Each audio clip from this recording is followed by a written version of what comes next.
All right, let's come back now and take a look at the local dailies this morning. We start off with the Daily Nation. Revealed private firm pocketing SHA billions. And lucrative questions have arisen over the role of a private company, FinSprint, in processing social health authority payments to hospitals, while a private consortium led by Safaricom in partnership with the Convergence Network Solutions and Kero Limited is publicly acknowledged as a driver of the 104 billion shillings digital system. It has in mind that FinSprint also plays a role, one for which the firm reportedly retains 2% of the value of claims. It is a fight back, they say. SHA says payments to contracted hospitals are made directly from the funds it manages. This story has been covered extensively on page 4. Once again, we see a Kero and Convergence Network making it the headlines. Nadhani, that conversation had ended. Okay, it looks like they're back. Let's see what the story is about. That audit exposes private firms' grip on 104 billion shillings SHA system. Hospitals directed to private companies after unexplained SHA payment delays and deductions. Somebody has been quoted here and she says, many hospitals have been complaining about not receiving their money. If no one follows up, then the money goes back into the system. This is Miss Janet Onyango, as has been quoted by the Daily Nation this morning. So what hospitals need to know about delayed SHA payments? Hospitals experiencing delayed SHA payments should document every claim, verify banking details, retain correspondence, request written explanations from SHA, and escalate and resolve payment disputes through official complaint channels promptly. Right, that is a controversy. They retain 2% of every claim. Wow. Full story on page 4. Police target MP over deadly Kisii gun violence. This is a story on page 5. Nyaribari Chache MP Zahid Janda has been summoned by police to record a statement following Friday's violence at Keumbu in Kisii, where goons attacked a convoy of Linda Mwananchi leaders, leaving one person dead. Police say at least 7 suspects have been arrested over the chaos, which sparked public outrage. Vincent Osiemo, alias Mapinduzi, is a member of the Linda Mwananchi media team who fell from a speeding vehicle at Keumbu when goons pelted the convoy with stones. He then succumbed to his injuries yesterday morning. Right. That is another very sad story on page 5. And if you could see those videos, very devastating and disturbing videos. When will we ever learn? When will we ever learn? Genesis of 3 billion shillings land deal haunting Matiang'i. This is a story in the top strip. It has been covered extensively on page 6. That a land subdivision plan drawn up in the early 1980s lay dormant for more than 3 decades before erupting into a scandal that continues to haunt Dr. Fred Matiang'i. All right, inside operation to rescue Kenyans from South Africa is another story on page 2 of the Daily Nation this morning. Some returnees were sent fare to enable them to reach the embassy in Pretoria.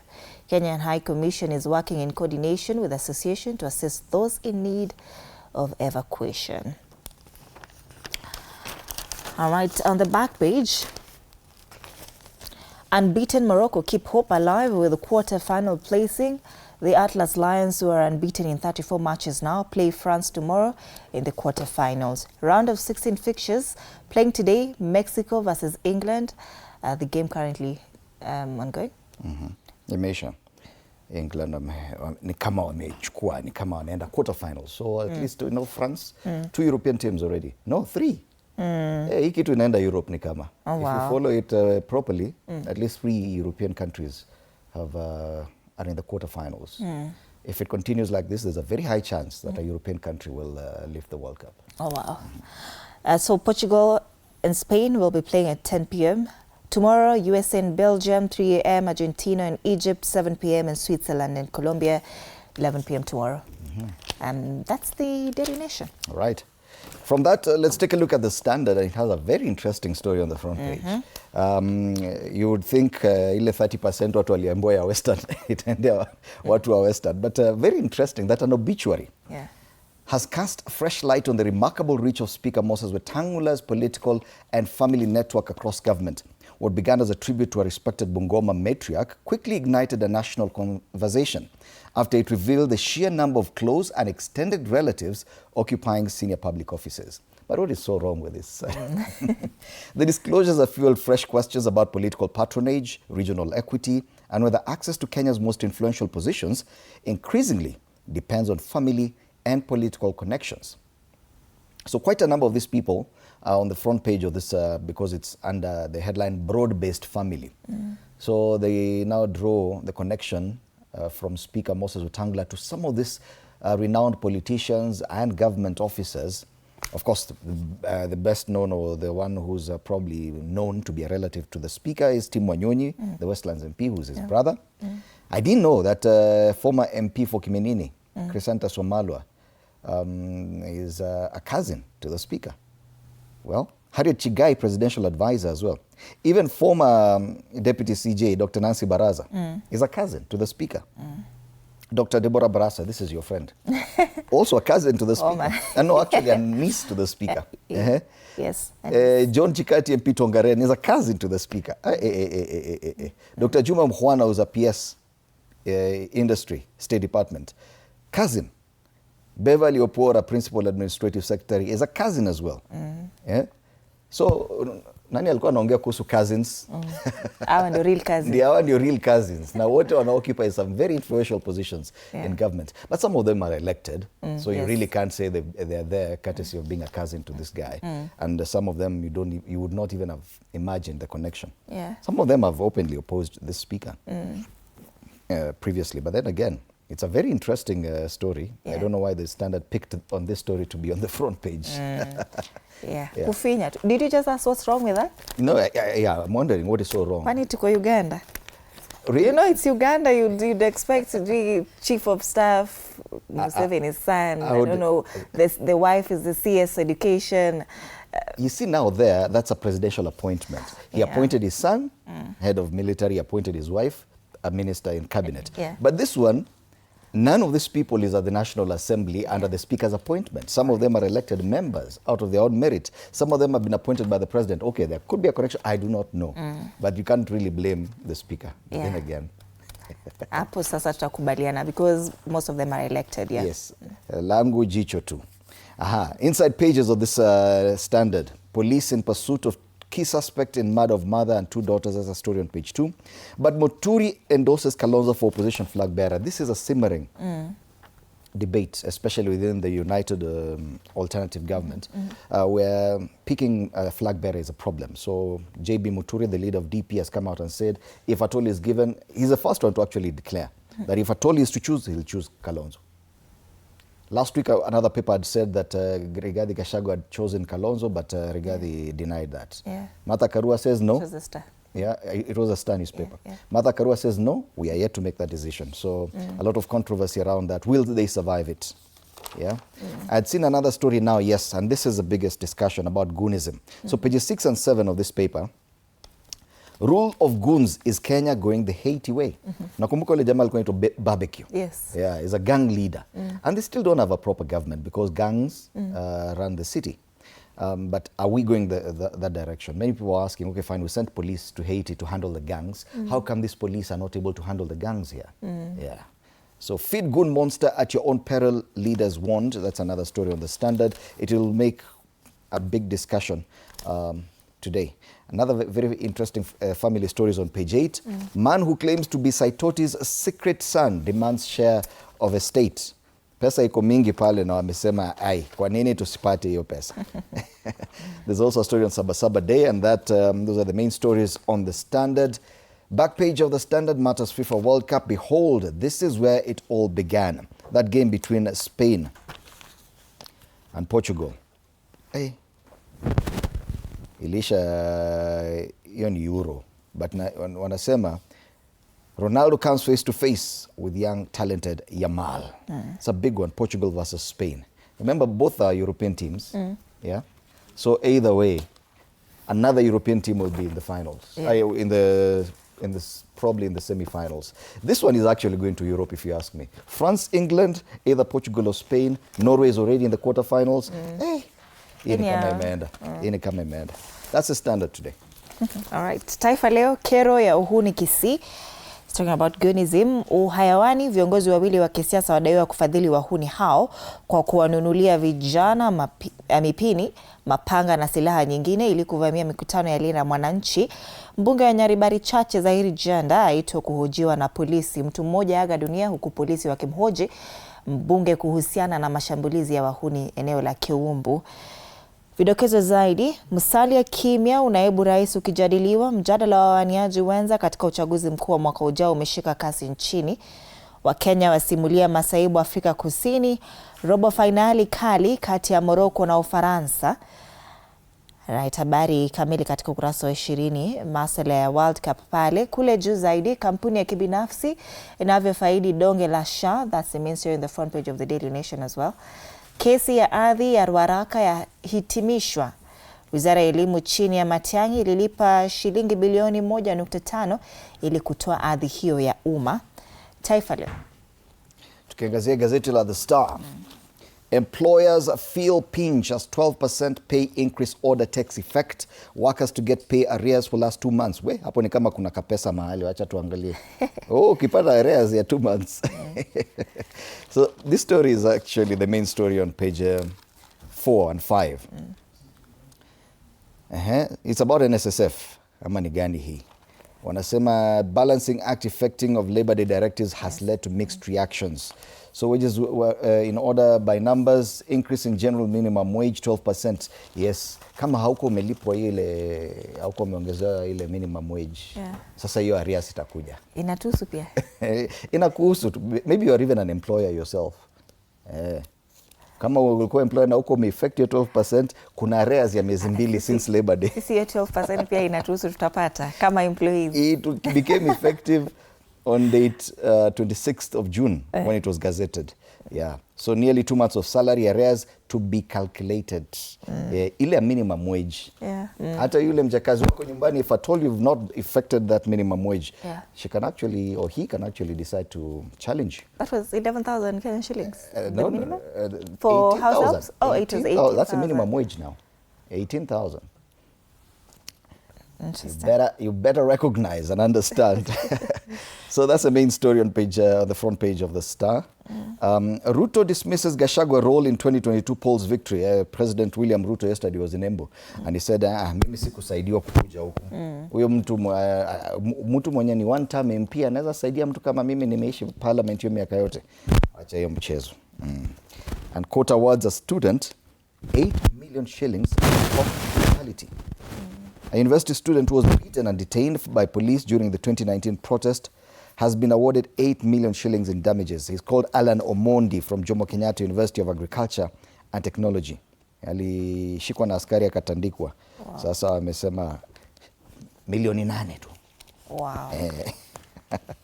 They have a very interesting picture there of a worker at a construction site.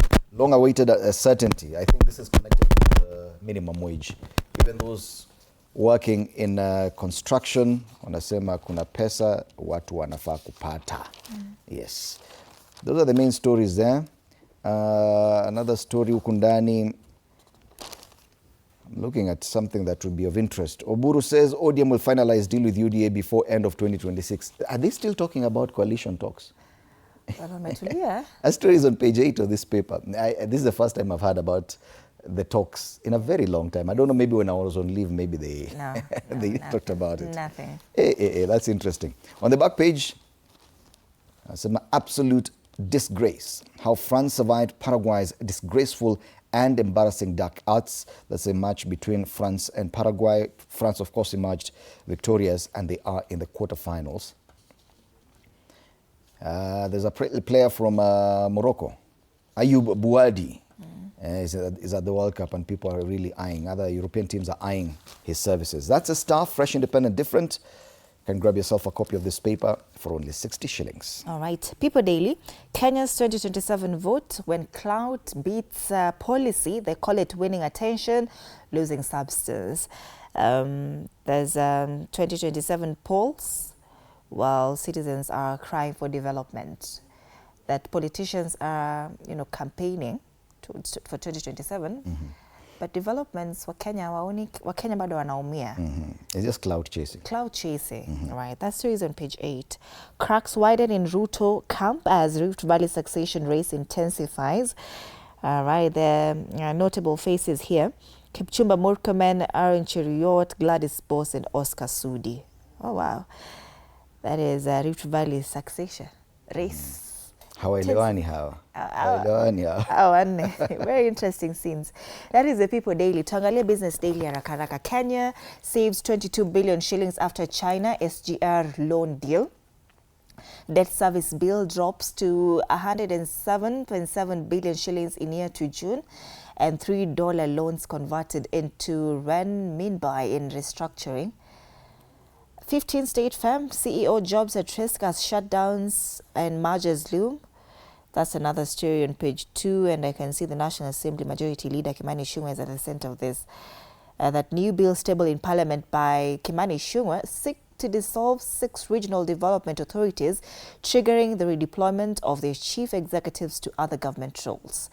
The agencies targeted for dissolution include the Kero Valley Development Authority, Lake Basin Development Authority, Tana and Athi River Development Authority, and the Ewaso Nyiro South River Basin Development Authority, among others. On the ticker, oil marketers face sanctions on South Sudan fuel deal breaches. Guaranteed buyout for ABSA owners capped at 10,000 shares, and Center Mivida plan asset-backed securities. That's the Business Daily. Okay, right. So after the local dailies, let's look at the regional outlook. That's East Africa, and we start off with the East African, the regional paper, the regional weekly paper. So they talk about Africa's air hubs race, especially in East Africa. So they say states are busy developing new airports, like Kenya is hoping to do, and expanding old ones, even as local airlines struggle to stay airborne, like the Pride of Africa. Due to lack of funding, poor governance, and Continental Open Skies plan remains up in the air. That story on page 4 and 5, they have pictures there of some of the artistic descriptions of what should be of the Ethiopia's Bishoftu International Airport. Yes, quite one of the busiest airports in Africa. Another interesting story, this is, in as far as sports is concerned, Museveni, the Ugandan president, has backed plan to issue single visa to AFCON fans. Remember, we are hosting AFCON next year, Uganda, Kenya, and Tanzania. Now, Yoweri Museveni says everyone coming for AFCON should just have one visa. Sio lazima ukitoka wapi unaenda visa, utaka kwenda coach quarter finals Tanzania una visa ingine. Just one. Ukishaingia East Africa, mamaliza your story. That's the East African. Yeah, that's good. Yeah. To make it easier.